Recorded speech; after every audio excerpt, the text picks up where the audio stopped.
প্রধানমন্ত্রী অটল বিহারী বাজপেয়ী ছিলেন একজন বিখ্যাত কবি। তার কবিতাকে সাধারণ মানুষের মধ্যে ছড়িয়ে দিতে এবার বিশেষ উদ্যোগ নিয়েছে বিজেপি। এর অংশ হিসেবে তার জন্মদিনে রাজ্যের প্রতিটি জেলায় কবিতাঞ্জলি অনুষ্ঠানের আয়োজন করা হয়েছে। এর অংশ হিসেবে সোমবার আগরতলার তুলসীবতী বালিকা বিদ্যালয়ে এক অনুষ্ঠানের আয়োজন করা হয়। বিজেপির সদর শহরাঞ্চল জেলা কমিটির উদ্যোগে আয়োজিত এদিনের এই অনুষ্ঠানে উপস্থিত ছিলেন প্রাক্তন উপমুখ্যমন্ত্রী জিষ্ণু দেববর্মন, আগরতলা পুর নিগমের মেয়র দীপক মজুমদার, ত্রিপুরা প্রদেশ বিজেপি সভাপতি রাজীব ভট্টাচার্য, সদর শহরাঞ্চল জেলা কমিটির সভাপতি অসীম ভট্টাচার্য সহ অন্যান্য নেতৃবৃন্দ। অনুষ্ঠানে রাজধানীর বহু কবি এবং বাচিক শিল্পী অটল বিহারী বাজপেয়ীর লেখা কবিতা আবৃত্তি করেন। দেখুন, আজকে আমাদের প্রয়াত প্রধানমন্ত্রী ভারতরত্ন অটল বিহারী বাজপেয়ীজির আজকে শুভ জন্মদিন। এই শুভ জন্মদিনকে সামনে রেখে আমাদের ভারতীয় জনতা পার্টি বিভিন্ন কর্মসূচির মাধ্যমে আমরা এই দিনটিকে উদযাপন করছি।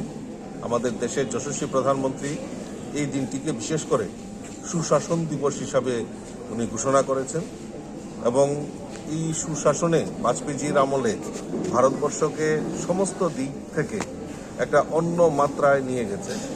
তো কাজেই আমাদের কাছে দৃঢ় চিত্তে আমরা বলতে পারি যে অটল বিহারী বাজপেয়ীজির নেতৃত্বে ভারতবর্ষের একটি যুগান্তকারী পরিবর্তনের আমরা লক্ষ্য করেছি।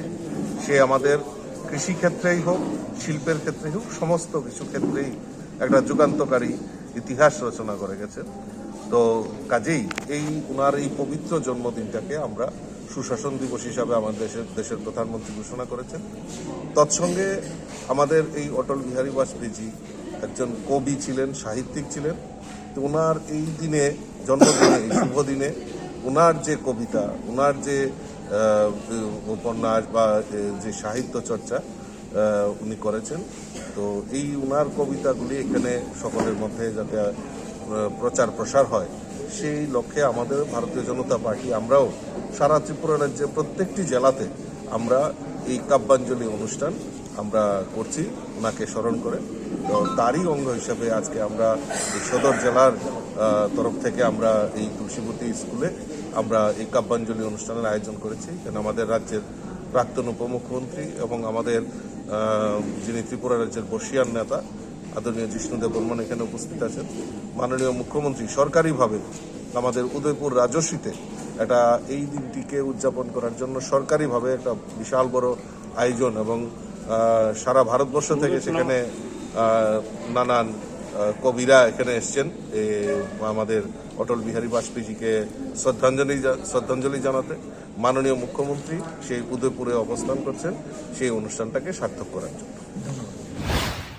CRI TV, channel for news and entertainment.